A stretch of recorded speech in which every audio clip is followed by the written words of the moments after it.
All right, welcome back to the channel. Just wanted to do a quick video today. I started reading Mere Christendom, which is Doug Wilson's book about Christian nationalism. And I'm in the first chapter still, but something got me thinking, which is good. You know, books should get you thinking. And he's talking about sort of the kind of the idea that secular government, regardless of what form it takes, it's impotent, right? It's not able to stand against our enemies. There's just no question about it. And he's talking about why that is, and it's because like if you don't reference outside of your system, you know, above you, if you don't reference God as the source of morality, the source of truth, the source of goodness and justice and all that stuff, then you become a tyrant yourself, right? It's just that simple. And here's something he says on page 9. He says, that's why secular conservatism and secular libertarianism are both impotent against the collectivist idol of the state. The state, by insisting on secularism, is making sure that there never arises a school of thought that maintains the state is a creature, accountable to God, just like all the other creatures. For if that idea takes root, it becomes possible for the state to hear a rebuke from outside the system, which it absolutely does not want to hear. These people want every possible rebuker to receive a security clearance first, and they are the ones in charge of the security clearances. But that is not the kind of ambassador that Yahweh sends. So that is very interesting. I think there's a tendency to sort of give the state, our enemies, you know, the collectivists, you know, the Marxists, you know, whatever you want to call them, to assign to them sort of like this like supreme competence where they're always like 3 or 4 steps ahead of us. They've always got this agenda, and it's difficult to determine, you know, it's not difficult to determine like what their ultimate goal is, but it's always difficult to determine how they're going to get there, right? They've got the, you know, the dialectics and the neo-reactionaries and stuff like that. So you never quite know, you know, where they're coming from, right? So what ends up happening is the obvious things become shrouded in mystery, right? Like if someone comes and they're coming, they're going to punch you in the face, right? It's very obvious that they want to hurt you, right? But when you give the opponent sort of like this, everyone has a secret agenda. It's like, do they really want to hurt me, or maybe they're just trying to bait me into a fight, or maybe it's best if I don't defend myself, or maybe it's best if I do defend myself. And they got you like a chicken with your head cut off, constantly wondering what to do, right? And it makes simple things very non-simple. Like what you should do if someone's gonna come punch you in the face is defend yourself. You should protect yourself. And that doesn't mean you pull out, you know, a 9 and shoot them, because that's an overreaction. That would be a problem. But you know, you neutralize the threat and you run away. Like that's the best thing to do. When someone's coming to punch you, just assume they want to hurt you, right? But what we do is we end up assigning this like supreme competence to our enemy. So it's like it almost like puts us in a state where we don't even want to act at all, because any reaction is exactly what they want you to do. And you've got guys like James Lindsay, right, the atheist, which I can't even understand why any Christian follows him in this context. Sure, you know, the woke stuff, I get it. But when it comes to Christians acting in politics and Christians doing things to promote Christianity, like he's always saying stuff like, well, that's just what they want you to do. I saw the other day he responded to Canon Press. They're going to put these billboards out, and all the billboards say is Christ is Lord, just to remind people that Christ is up there. He's there. Not only was he there, but he's Lord. He's King. He's the King of Kings. He's king over the other kings, right? So there are other kings, but Christ is king over them. There are other lords, but Christ is Lord over them. He's Lord of the lords. And so it references something outside of their own system, and so that can only, for a Christian, that can only be a good reminder to remember that Christ is there and He is Lord, and you're not Lord, by the way. But James Lindsay's like, oh, that's exactly what they want you to do. They don't do that. That's exactly what they want you to do. And he can be excused for being like that because he's an atheist. He doesn't care about proclaiming Christ. He doesn't care about reminding people that Christ is Lord. He doesn't even believe that Christ is Lord. So I don't really care about James Lindsay. But the problem is there are a lot of Christians that follow him in that. And they say things like, oh, why would you want a Christian government? Christian government is associated with oppression and persecution. Lots of Christians believe that it would be oppressive automatically. If there's a Christian government, it automatically means oppression, bigotry, persecution, and that's what a Christian government is. Guys, it's really simple. That's what they want. That's what the powers that be want. They want you to associate Christian government with racism, oppression, persecution, violence, evil. That's what they want. It's not more complicated than that. They don't want you to be a Christian nationalist, and so what they want to do is they want to tar and feather any kind of action in Christian politics as Christian nationalism. Don't believe me? Don't believe me? Guess who's a Christian nationalist according to the pagans? Michael O'Fallon. Michael O'Fallon is a Christian nationalist according to the pagans because to them, they want any Christian that's doing anything in politics to be associated with persecution, racism, oppression, all of that kind of stuff. It's really simple, guys. They don't want you to reference anything outside the system. They don't want you to recognize Christ as Lord. They don't want you to remind people that the government is actually a servant of Christ. And it has an agenda. It's supposed to be revenging evildoers, getting vengeance on the evildoers and promoting what is good. The government is there for the good of the church and the good of all peoples, but the church. It's supposed to make it easy to worship the Lord. And I'm not talking about just any random Lord. I'm talking about Christ, Jesus Christ. It's supposed to be advantaging the worship of Jesus Christ. It's supposed to be acknowledging Christ in its role as revenging evildoers. And so, obviously, evildoers should be defined by Christ. The servant does what the master tells him to do. The government is a servant of Christ. That's the truth.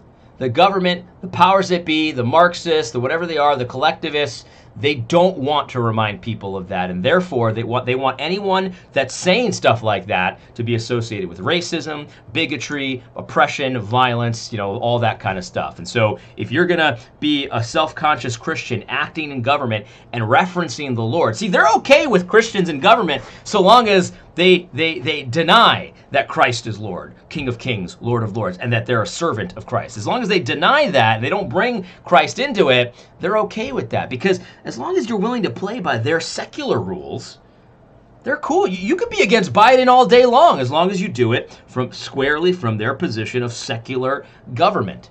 So, and you can even see, that's their system, that's their religion. And you even can hear it sometimes in how they describe the halls of Congress. They're sacred. The sacred democracy, the right to vote is sacred. It's holy to them. Like that voting, as long as you're in that system, you say, yeah, the power's in the people. The people are the ones that make right and wrong and decide what we do according to their morality. And so we got this democracy, this sacred vote, the sacred democracy, and it's not an accident that they use religious language to talk about it. Look, if enough people support killing babies with impunity, well, there you go. That's your morality. And they don't want you referencing, oh, yeah, sure, the people said that, but Christ actually said, you shall not kill. So, no. They don't want you referencing that. It's pretty simple. It's not that they want more people to be Christian nationalists. It's that they want less people to be Christian nationalists. And so what they've done is they're good. Listen, they're not supremely competent, but they are very good at language, and they're very good at manipulating people through language. I'll give them that. And so Christian nationalism, white nationalism, National Socialism, oh, they're Nazis. Christian nationalists are Nazis. And so every person out there that's parroting the same rhetoric, Christian nationalism is Nazis. Christian nationalism is persecution. Christian nationalism is bigotry, racism. Everyone who's saying those things, they're doing what our enemies want them to do. They want to associate the name of Christ with those things. So all of you guys that are out there promoting that stuff, that's actually what the collectivist Marxist tyrants want you to do. It's not that they want you to reference Christ as Lord. That's not what it is. If you put a billboard out there that says Christ is Lord to remind people that there's actually another Lord. It's not the halls of Congress. It's not the Supreme Court. There's another Lord, and he's Lord over all the lords.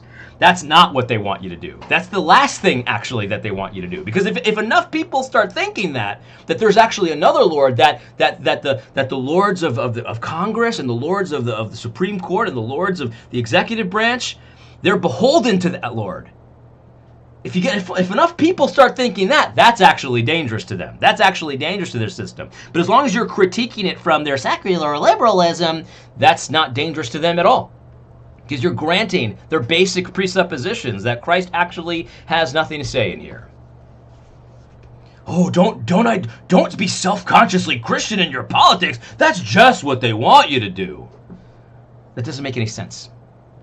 That doesn't make any sense. What they want you to do is to grant them the sacred nature and the holy nature of their secular institutions. That's what they actually want you to do. Because it doesn't matter. You could fight them all day. You could rebuke them all day, but you're still standing on their ground. It's their turf. They've got it. It's their secular turf. They've got it. So you're like, yes, you should ban abortion. They just laugh at you because you're on their secular turf. You're playing their game. When you're not playing their game, when you become dangerous, is when you say, I don't grant you any outside authority. In fact, you have to bow before the same king that I bow before. Simple as that. Simple as that. Look, if I say that, they don't care. If enough of us say that, that's when they start to worry. And by the way, all of this propaganda against Christian nationalism, that's them starting to worry. It's just that simple. It's just that simple. It's not a secret plan where they're like, oh, I got a great idea. We'll get more of them to acknowledge Christ as Lord. They'd be kicked out of a window for saying that. That's not the plan. The pushback against Christian nationalism about how it's Nazism, racism, bigotry, violence, persecution, all that stuff, that's the reaction to starting to feel a little uneasy.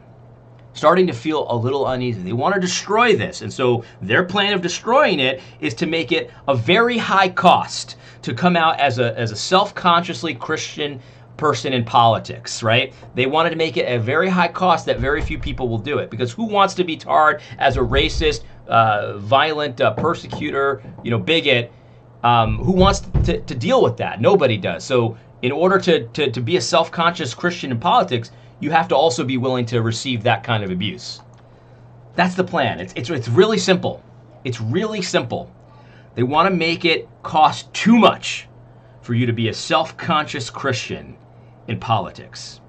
They really want to make it too much for you to be a Christian at all. I mean, it's like, I could see a lot of these people making the same argument, like during COVID, right? They closed down the churches, and people are like, no, don't go to church. That's exactly what they want you to do. No, it's pretty simple. They don't want you to go to church. That's why they shut it down. They wanted you to be disconnected from your church. They wanted you to be in fear. They wanted you to be scared. They wanted you to be isolated. That's what they wanted. And so they were doing it. They were making it illegal. Like, well, why do we want to assign them like this ultimate secret plan? Well, exactly what they want you to do is what you should do. Yeah. They want you to honor Christ on Sunday regardless of what's going on in the world. That's exactly what they want you to do. That makes no sense, guys. It's pretty simple. They don't want you to go to church, which is why they tried to make the cost of going high. It's the same thing with Christian nationalism as it was during COVID.